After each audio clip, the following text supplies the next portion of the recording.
Coucou. Tu sais que ce sera l'intro. Ouais, je sais. Tu sais, on a toujours des intros chelous. Ils vont se dire qu'on est un peu bizarre. Je crois qu'ils le savent pas déjà. C'est pas faux. À mon avis, tout le monde le sait déjà. Le monde entier est au courant. C'est ça.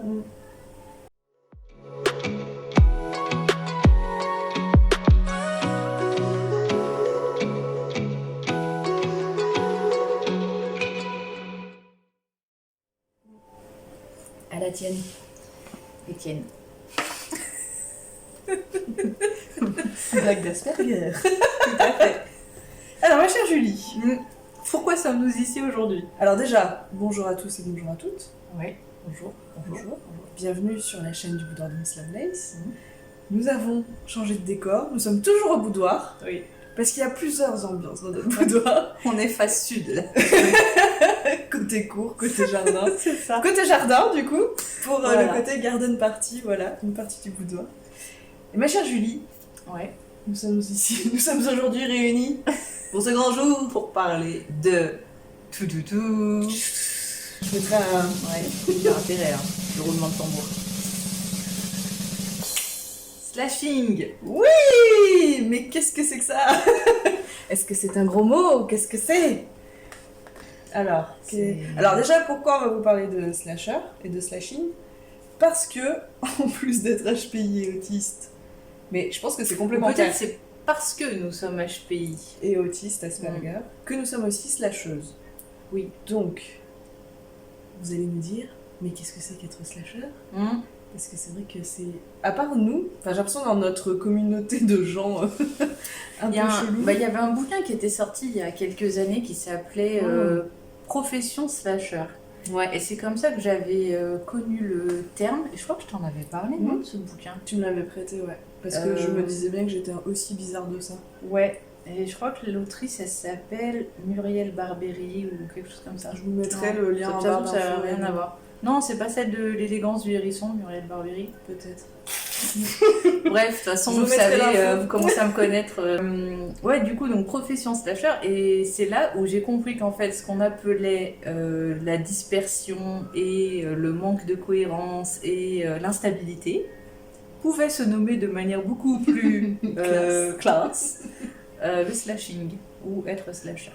Alors du coup, qu'est-ce que c'est qu'être slasher? C'est lorsque sur votre CV, page LinkedIn et sur tout ce qui peut concerner votre emploi, vos professions, vous pouvez mettre des slash. C'est-à-dire que il est difficile pour vous de définir un métier.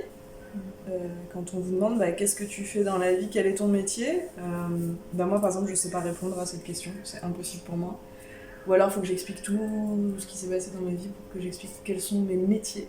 Parce qu'en fait c'est quand vous avez plusieurs métiers, Plusieurs activités. ou plusieurs activités, parce que vous ne faites pas que le métier dans lequel vous êtes actuellement, C'est ça.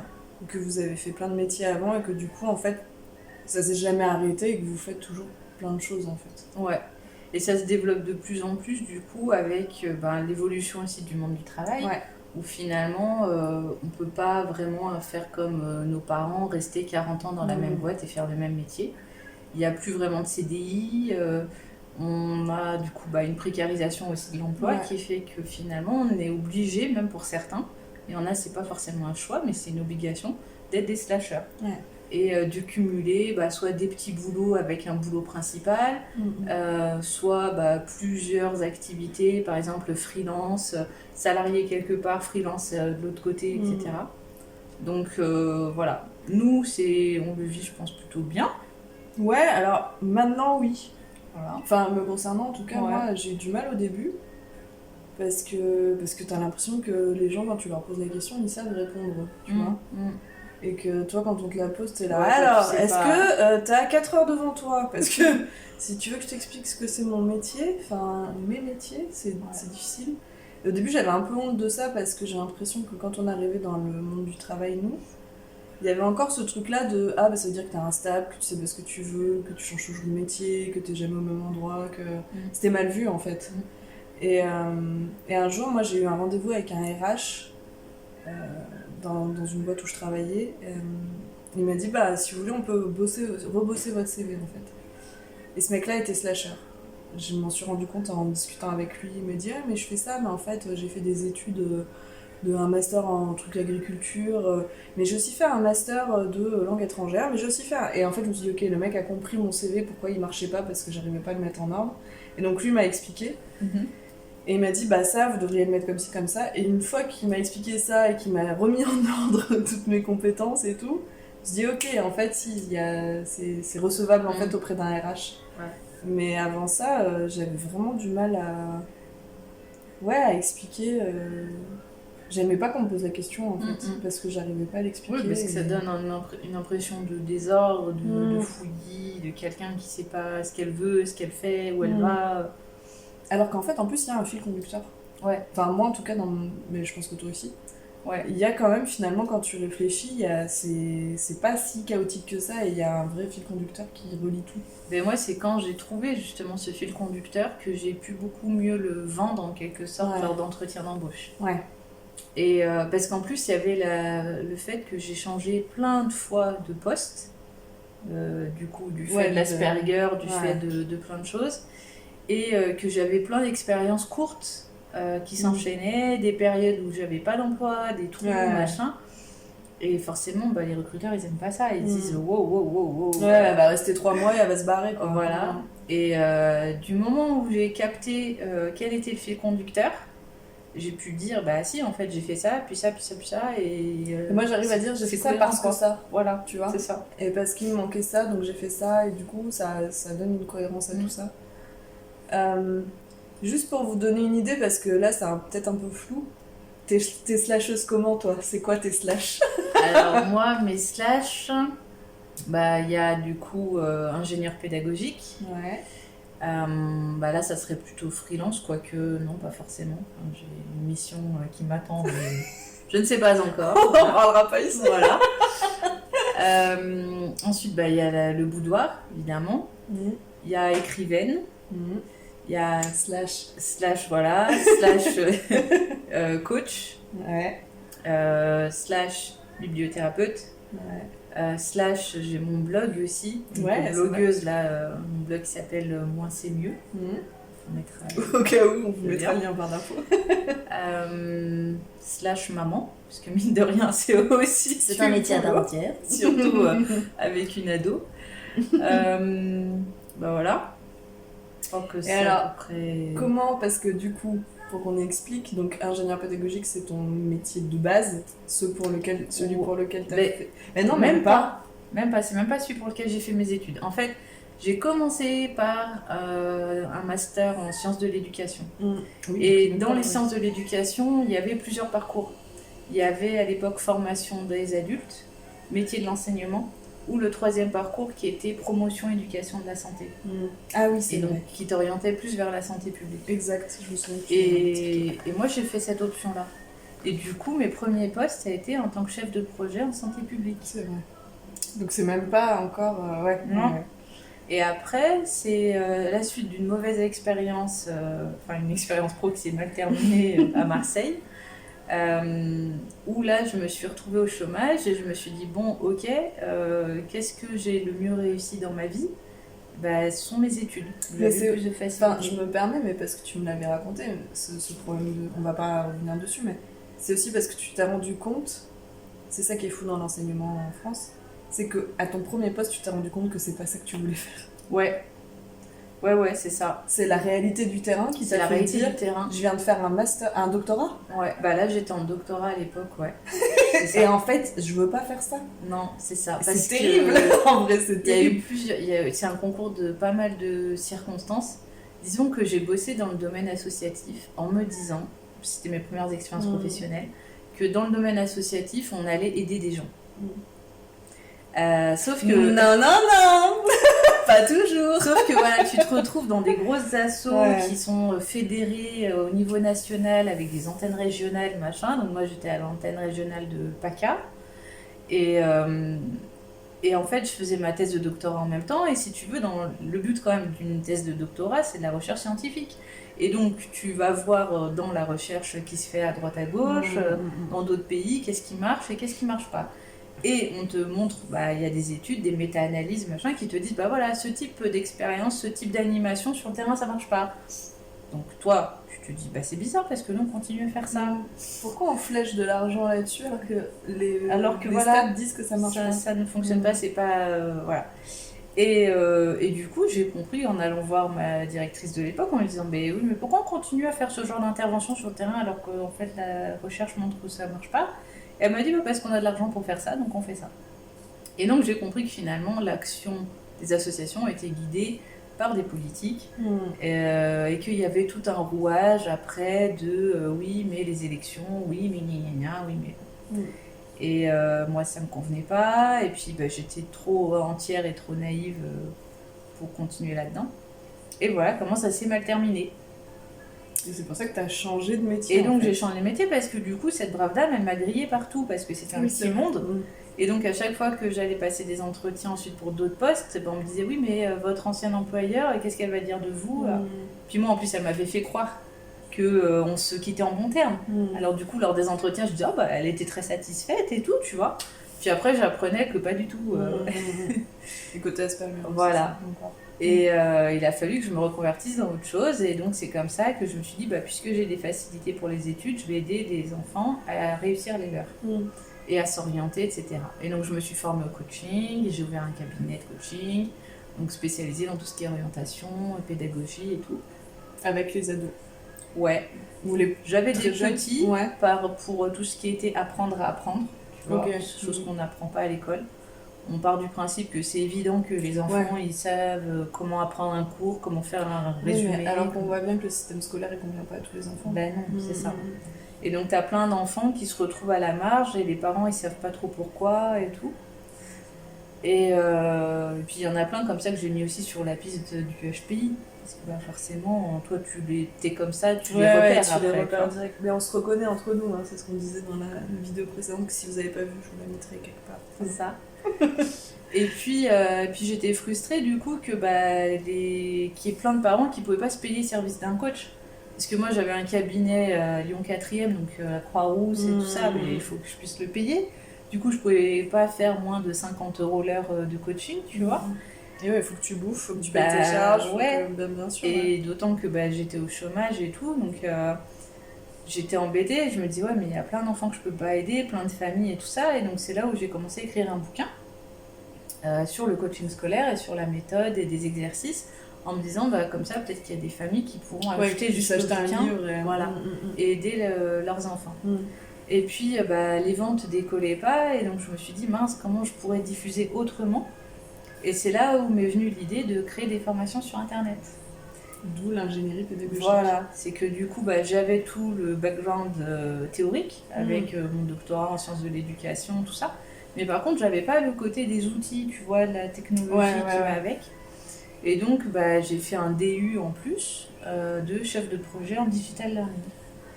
Et c'est comme ça qu'ensuite, je suis devenue chef de projet. Et en fait, dans l'ingénierie pédagogique, si tu veux, tu as les ingénieurs pédagogiques qui conçoivent des formations, que ce soit en présentiel ou à distance, sur n'importe quel sujet, selon les commandes. C'est notre machine à café. Ouais. Tout va bien. C'est pour vous prouver qu'on est dans un salon dans et dans une jardinerie. C'est ça. On n'est pas du tout chez Truffaut, jardinerie. Non. Elle rince. Voilà. Et puis, après, tu as le grade au-dessus, en gros, qui est chef de projet, où là, tu chapeautes une équipe de production. Ouais. Voilà. Et donc j'ai fait ça plusieurs années dans différents postes, start-up, PME, ministère, etc., etc. Et puis à côté de ça, je me suis lancée dans l'écriture et puis j'ai continué le coaching, mais plus en mode coaching de vie. Parce que j'avais envie d'accompagner différemment et tout. Je me suis orientée aussi vers la bibliothérapie, du coup. Voilà. D'ailleurs, on va mettre cette compétence à profit au boudoir. Oui, ça pourrait être. Ça peut peut-être c'est un petit teasing comme ça. Voilà, c'est tout, c'est dit, voilà. Donc voilà. Mais du coup, en fait, je trouve que c'est aussi typique des HPI Asperger, mais je pense surtout HPI, parce qu'on s'ennuie vite dans les métiers qu'on fait et dans la vie en général. Et aussi parce qu'on n'a pas le choix, finalement. Parce que tu vois, vu qu'on est multitâche, entre guillemets, et qu'il faut avoir des diplômes dans chaque tâche que tu sais faire pour être reconnu comme étant compétent, bah du coup, tu fais... t'as un doctorat, t'as un DU... Mais j'ai passé aussi un diplôme en épidémiologie. C'est vrai. Qui ne me sert strictement à rien. C'est pas grave, t'es contente de l'avoir. J'ai un diplôme en naturopathie. C'est vrai aussi, exact. J'ai un certificat en méditation pleine conscience. C'est celle que j'aime beaucoup. En vrai, je crois que j'ai des diplômes aussi que même moi j'ai oublié que je les ai. Mais c'est ce que j'allais dire, tu sais, on aurait dû imprimer nos CV pour cette vidéo pour dire voilà, ça on sait faire, mais. Voilà. Et puis aussi parce qu'on a ce fameux syndrome de l'imposteur. Qui est typique aussi des HPI, c'est de se dire que finalement, si on n'a pas quelque chose qui atteste, qui prouve qu'on a le droit de parler d'un sujet et qu'on est compétent dans ce sujet, on se sent pas compétent. Et donc, c'est vrai qu'en France, tout passe par les diplômes. Du coup, dès que tu veux t'intéresser... c'est ça, tu fais un diplôme, tu peux te dire « Je suis légitime, j'ai le droit de te parler de ça. » C'est ça.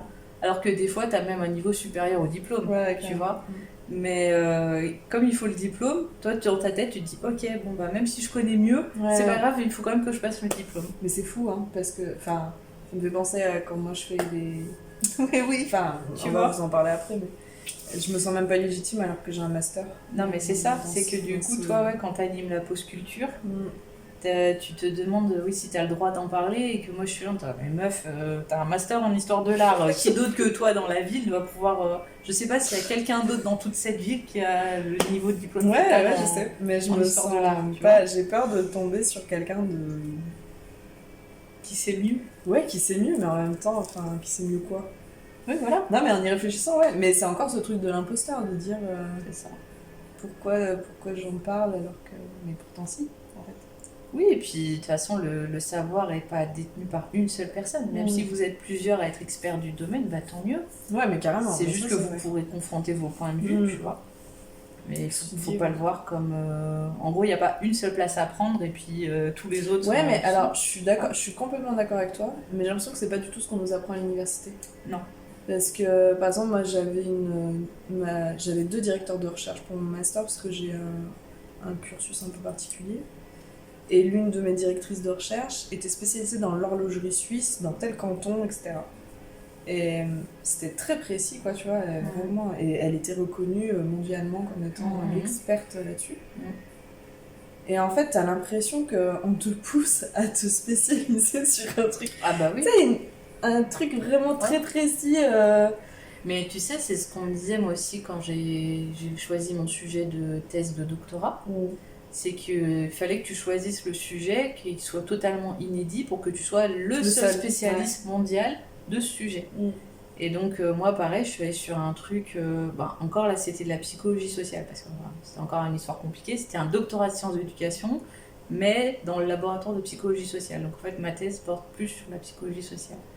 Et sur qu'est-ce qui fait que les gens changent de comportement, grosso modo. Voilà. Qu'est-ce qui peut faire changer le comportement de quelqu'un. Et du coup, ouais, c'était un truc hyper pointu. Mais c'est ce qui fait aussi que les profs de fac sont de mauvais pédagogues. Oui, et on peut le dire clairement parce que nous avons travaillé à l'université aussi en étant plus étudiantes. C'est ça. Donc on a le droit de le dire parce qu'on a côtoyé des enseignants, pardon, et toi tu travailles en plus. Du coup, le job d'un ingénieur pédagogique à l'université, c'est d'aider les profs à enseigner. Donc en fait, ça part du postulat qu'ils n'ont pas la pédagogie suffisante. Alors pour pas le tous, faire. Je pense, mais en fait c'est là, on s'éloigne du sujet, mais c'est qu'on veut tellement spécialiser les gens, c'est ça, qu'au final, oui, un prof, un enseignant peut être spécialisé sur son sujet, mais c'est pas le redonner aux autres. Mais c'est normal, parce que du coup, ça fait peut-être 20 ans ou 30 ans qu'il est à fond sur un truc spécifique.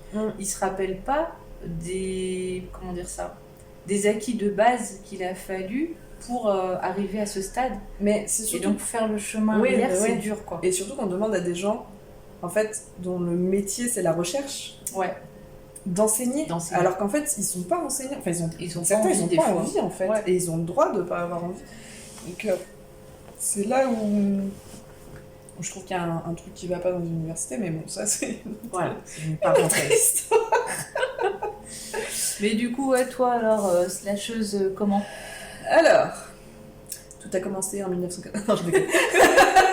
Puis qui remonte En l'an Oh 1988. non, en l'an de grâce De 1988 de notre ère. Alors moi, comment ça a commencé? Bah alors moi déjà, dès le lycée, c'est chelou parce que je voulais partir en stylisme et en fait j'ai été très mal orientée. J'aurais dû te rencontrer. Oui, voilà. On a quasiment le même âge donc ça va pas marcher. Mais... C'est ça. J'ai été très mal orientée parce que bah, j'ai vu une conseillère d'orientation qui était à chier, donc elle m'a très mal orientée. Donc j'ai fait en lycée, j'étais en art plastique, enfin un bac littéraire art plastique, alors qu'il aurait fallu que je fasse art appliqué. Ouais. Voilà. Et donc quand je suis arrivée pour demander le BTS en stylisme, on m'a dit vous êtes bien gentil, mais vous n'avez pas fait art appliqué, donc il faut faire une mise à niveau d'art appliqué. Et finalement, j'ai pas été prise en MAN, en mise à niveau d'art appliqué. Et je me suis dit, ben, je vais faire 1 an à la fac en attendant, en fait. Et je referai la mise à niveau, enfin, je redemanderai la mise à niveau en art appliqué. Faut dire que je suis un peu une procrastinatrice. Donc, j'ai envoyé mon dossier à l'arrache au dernier moment. Genre, j'avais jusqu'à minuit, je l'ai envoyé à 22h. Bref. Je me dis que l'univers me disait qu'il fallait pas que j'aille en art appliqué. Et finalement, la fac, ça m'a bien plu. Donc, j'ai fait une licence professionnelle en art textile. Donc, j'ai fait 2 ans en histoire de l'art classique, 1 an du coup de licence professionnelle. Donc, ça faisait double cursus en fait. J'avais la licence classique histoire de l'art, et plus une option licence pro art textile. Donc, je suis spécialisée en tapis d'art et art textile en licence. Et le master, moi je pensais que c'était pas pour moi. Je me disais, mais je suis incapable de faire un master de recherche. Il faut écrire un mémoire. Enfin, je me disais le truc. Et puis mon petit côté compétitive, j'aime pas perdre et tout ça. Je me suis dit, bah vas-y, tiens, est-ce que t'es capable de le faire? Et donc en licence pro, en fait, j'avais 3 mois de stage obligatoire et j'ai fait mon stage dans un musée, puisque c'était le métier que je voulais faire au départ. Après le stylisme, du coup, puisque ça marchait pas. Et dans ce musée, j'ai demandé à la conservatrice, je lui ai dit, bah, j'aimerais bien continuer en master, est-ce que vous avez un sujet qui pourrait m'intéresser et qui pourrait vous intéresser aussi? Et elle m'a proposé 2 choses. Le premier sujet ne me branchait pas des masses. Et le deuxième, je me suis dit, mais grave, je sais, elle me parle d'un truc, elle me dit, je viens de rentrer une collection de textiles du Yémen. Est-ce que ça t'intéresse? Alors déjà, je savais pas où était le Yémen. Comme beaucoup. Ouais, voilà, je savais pas où c'était, j'avais jamais vu les costumes, je connaissais pas la culture yéménite et tout. Je me suis dit, mais grave en fait. Parce que justement, j'y connais rien, donc je vais avoir un œil neuf, je serai pas parasitée par des trucs. Donc me voilà partie en master recherche culture, territoire et patrimoine, donc en histoire de l'art. Et donc je suis spécialisée en textile traditionnel du Yémen. Et suite à ce master, je serais bien partie en doctorat, mais je voulais aller au Yémen, moi. Et parce que, en fait, tous les savoir-faire se perdent au fur et à mesure que les gens décèdent. Et moi, je voulais faire de l'histoire orale et je voulais aller au Yémen et interviewer les gens et filmer les gestes et garder tout ça, en fait, tout ce savoir-faire. Et puis, bah, guerre civile, donc pas de visa pour les étrangers. En plus, bon, voilà, je parlais pas l'arabe, les tribus au Yémen, enfin bon, tout un tas de choses compliquées. Tout le monde me disait, bah, fais un doctorat sur les tissus indiens. Bah, je dis, bah non, je viens de faire 2 ans sur le Yémen, en fait, je voulais partir au Yémen, quoi. Ouais. Je savais que ça me servirait à rien dans la vie concrètement, mais j'avais envie de faire ça, quoi. Donc, pas de doctorat. Du coup, je me dis, ben, il me manquait, en fait, dans mon fil d'enseignement, il me manquait la pratique en fait, parce que je travaillais sur le textile mais je savais pas coudre plus que ça, tu vois. Donc je me suis dit je vais faire un CAP couture. C'est rigolo parce que c'est comme moi avec l'ingénierie pédagogique. Tu vois, regarde, j'avais la théorie pour créer des formations sur internet, il me manquait la pratique et j'ai fait le DU. Et toi pareil du coup. Ouais. Tu vois, on a eu la même parce que je me disais, réflexion. Ouais, parce qu'en fait pendant que je rédigeais mon mémoire, j'ai fait un catalogue d'œuvres, etc., qui devait servir au musée et tout ça. Et en fait, je me rendais compte que je parlais de tout un tas de techniques de broderie, de machin, mais que je savais même pas faire, en fait. Et donc, je me suis dit, je vais faire un CAP couture. Donc je te dis pas la gueule des profs quand on est arrivé en fin d'année et qu'on nous a dit qu'est-ce que vous faites l'an prochain, et que tout le monde disait bah je pars en doctorat, mon sujet ce sera ça, et puis moi on est arrivé à moi, bah moi je fais un CAP. Et là je revois la tête de mon enseignant. CAP, le truc qu'on fait après la 3e? Oui. Mais qu'est-ce qui vous prend? Bah c'est-à-dire qu'avec un doctorat je vais faire quoi de ma vie en fait? Bah, un doctorat d'histoire de l'art, ça ne va pas me faire manger. Bah non. Donc je me disais, déjà je vais apprendre des nouvelles choses sur le textile et sur les vêtements. Ouais. Et en plus, bah, je vais apprendre un vrai métier palpable. Et du coup, bah, ça pourra aussi peut-être m'ouvrir des... Donc me voilà partie en CAP en 1 an, en formation pour adultes. Et parce que c'est pas rigolo sinon, j'ai fait... En fait, c'était 3 jours à l'école. Non, 2 jours à l'école, 3 jours en entreprise. Ouais. Et donc j'étais en CAP prêt-à-porter. Donc à l'école, j'apprenais à faire du prêt-à-porter. Et j'étais en stage à l'opéra de Clermont-Ferrand. Donc j'ai fait des costumes de scène à l'opéra en même temps. Donc je faisais les deux. On peut couper si tu veux aller. Ouais, on fait une petite pause, je reviens. Couper le banana bread. A few moments later. Vous dans 10 minutes. Yes. Pour le cake. Moi j'aurais fini avant parce que on va pas passer un peu. Donc, je fais mon CAP en couture. Ouais. Mi prêt-à-porter, mi costume de scène à l'opéra. Ouais. Du coup, j'ai aussi été habilleuse à l'opéra, grâce à ça. Et puis, j'ai été recrutée dans un atelier de confection, donc je faisais de la lingerie de luxe à Villeurbanne, à côté de Lyon. Et pendant que je faisais ça, ben, j'avais les mains occupées parce que je confectionnais des trucs, mais j'étais intellectuellement pas assez stimulée. Je me suis dit, bah, je vais faire une licence en anthropologie du coup. Bah oui. Parce que c'est Tout le monde se dit ça. c'est logique. Bah oui. Parce que en fait, c'était aussi un pan qui me manquait dans mon mémoire, tu vois, dans mon master. Parce Oui, qu'en fait, il n'y avait pas d'anthropologie. Mais oui. Bah oui. Et je trouvais ça fou que, en fait, on puisse pas mêler tout ça, et qu'il fallait faire plusieurs trucs en... Bon, bref. Donc j'ai fait une licence en anthropo, en plus de mes 45 heures par semaine de travail à l'atelier, en formation à distance, à l'université de Strasbourg. J'ai eu cette licence d'ailleurs, je suis contente. Bravo. Voilà. Qui me sert à rien pour le coup, comme toi avec épidémiologie. Mais je suis trop contente de l'avoir fait. Donc j'ai une licence en anthropologie ethnologie, mais j'ai adoré faire ça, mais ça me sert à rien dans la vie, mais c'est pas grave. Et je crois que c'est tout en termes de diplôme. Ah si, j'avais... Non. Commencé la formation de wedding planner que j'ai jamais fini. Est-ce que j'ai fait d'autres choses? Et du coup, moi en slash, je suis aussi community manager du coup. Slash, j'ai été gestionnaire financier. Slash, j'ai été factrice. Ça, c'était trop bien comme métier, facteur. C'était vraiment cool. Bah maintenant, au boudoir, je suis quoi? Je sais même pas expliquer aux gens.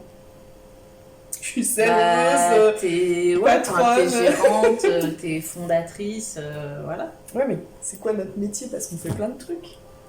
Bah ouais, On est encore slasheuse, nous. Ouais. Librairie, Oui, parce que du coup, moi maintenant dans le culturelle. boudoir, je fais la pâtisserie aussi. Oui. Chose qui n'était pas prévue initialement. Mais alors du coup, maintenant, je me fais, je fais de la Tu te pâtisserie. formes à la pâtisserie. Voilà, au point de me dire, et si je passais un CAP pâtisserie? Donc ça va être un peu comme toi et la couture. Mais ouais, on fait plein de trucs. Tu te rappelles quand on voulait être barista? Oui. Avant d'ouvrir. Mais en fait, je pense que nous, de... malgré tout, moi j'ai encore plein de... moi j'ai envie d'étudier la théologie par exemple, je sais que je le ferai. Ça me servira à rien, mais c'est pas grave, je le ferai. Ouais, moi aussi, ça me branche bien. Il y a plein de sujets. Il y a tellement de trucs cool à découvrir, mais nous, on est obligés de faire un diplôme. La physique quantique aussi, moi je kiffe. Tout ce qui est philo aussi. Ouais, philo, j'avais envie moi aussi. Tu vois. Mais du coup, nous, on n'arrive pas à juste étudier ça pour nous. On est obligé de passer un fucking diplôme. Ouais. Pour dire je l'ai fait. Ouais. C'est problématique ça quand même. Bah disons que ça fait tout un collier de diplômes quoi. Puis en plus les diplômes c'est pas gratuit non plus hein. Bah non, ni en temps, ni en énergie, ni en argent en fait. Bah c'est ça, et tu sais pertinemment que ça te mène nulle part mais bon. Bah non, on adore ça. Donc voilà, du coup slasheuse parce que aussi... T'as aussi tes trucs que tu fais à côté du boudoir. Que ce soit sur la radio. Ah oui, c'est vrai, ouais, j'ai un podcast. Bah oui. C'est vrai, t'as raison, j'ai oublié. Ouais, il y a ça, sur le paranormal. J'ai aussi une boutique en ligne de, Bah ouais, t'as tes vestes. de vestes que je customise, c'est vrai. Ah, tu vois. Mais en fait, on en a fait tellement C'est ça, qu'il y en a trop. Mais je suis même pas, ouais, tu vois, je suis même pas capable de faire la liste entière. Bon, du coup, tout ça pour dire que c'est ça être slasher. Ouais. Et puis pour dire, ben, si vous êtes comme nous, Bah, c'est ok. ben voilà, vivez-le bien. Il y en a qui appellent ça, je sais qu'il y avait un TEDx qu'on vous mettra là en barre d'infos sur les multipotentiels. Ouais. Et c'est une meuf, je trouve que son TEDx il était vachement bien fait. Ça parlait voilà, bah, des personnes un peu comme nous qui ont plein de centres d'intérêt pour plein de sujets, qui se forment à plein de choses, qui sont capables de faire plein de choses, parce qu'il y a aussi ça, il y a tout le côté autodidacte. C'est-à-dire que bah, typiquement, les sites internet, j'en ai créé, je sais pas Bah, moi, combien. community management, c'est un autodidacte Voilà. aussi. J'avais passé une formation en marketing aussi. Tu sais, Oui, tu te rappelles, digital au marketing. Ouais, Ouais. digital marketing. Exact. Il y a plein de choses qu'on a appris à faire sur le tas parce qu'on en avait besoin pour nous. Et maintenant, c'est devenu des compétences et Mais tu vois, je pense que ça rejoint aussi un peu les intérêts restreints dont on parlait dans la Ouais. vidéo précédente. Où moi, quand j'ai fait ma licence en anthropo, je pensais qu'à ça. Il fallait que je fasse de l'anthropo. Ouais. Ça me hantait la nuit. Je me disais, il faut que je fasse une licence d'anthropologie. Et donc, j'ai pris mon intérêt restreint et j'ai fait ma licence en anthropo. Et maintenant, c'est passé. Enfin, j'adore toujours ça Ouais. et ça m'intéresse toujours. Mais au moins, je l'ai validé. Tu Ouais, vois, ouais. c'est bizarre, hein. Bah C'est ouais. genre, le tampon, c'est bon, c'est validé. C'est ça. passé, ça y est. Bah ouais. Donc, ouais, voilà, c'est ok d'être comme ça. Et puis, encore une fois, bah, essayer d'en faire un atout, en fait, Ouais. d'en faire une force. Ça prouve que bah, vous êtes des personnes curieuses, ça prouve que vous êtes des personnes qui aiment apprendre. Que tu sais t'adapter aussi. Ouais. du coup. Et que tu sais bah, switcher voilà, De l'un à l'autre. de l'un à Ouais. l'autre, t'adapter à plein de nouveaux contextes, à plein de nouveaux enseignements et tout ça. Et tant mieux, parce qu'en Ouais, fait... ouais. Puis je trouve que, enfin, pour des personnes qui seraient employeurs, parce que. Bah, prenez ces gens-là, parce qu'en fait, c'est pas qu'on est instable, c'est qu'on s'intéresse à plein de choses. Et du coup, moi, je pense que c'est une vraie richesse d'avoir des gens comme nous. Un peu de fleurs, je m'envoie C'est des fleurs. Mais non, mais je pense que c'est une vraie richesse parce que du coup, vu qu'on s'intéresse à plein de choses, bah, ça veut dire que vous pouvez nous former sur plein de choses aussi dans votre intérêt. Ouais. Et je pense que d'ailleurs, c'est à des postes de direction qu'il faudrait des gens comme nous. Non mais... Ah, mais oui, non, mais On a parce appelé que- fleuriste, on t'inquiète pas. C'est pour ça qu'on s'est mise là, c'est ça. tu vois. C'était pour la ça journée de la augurait la suite. Non, mais c'est parce que finalement, cette curiosité-là et cette insatiabilité d'apprendre nous fait qu'on peut faire des liens entre plein Ouais. de choses. Mais Et c'est comme le cerveau, hein. voilà. Et que du coup, on peut trouver des solutions inédites Ouais. à des problèmes. Exact. Et ça, bah, c'est typiquement ce qu'on demande à des leaders, Ouais. ce qu'on demande à des directeurs, ce qu'on Carrément. demande à des managers. Donc voilà, profitez-en, on existe et on a plein d'autres comme nous. Ça, c'est un beau mot de la fin. Moi, je pense que c'est un très beau mot de la fin. Du coup, merci de nous avoir regardés et à bientôt pour une prochaine vidéo. Bye bye.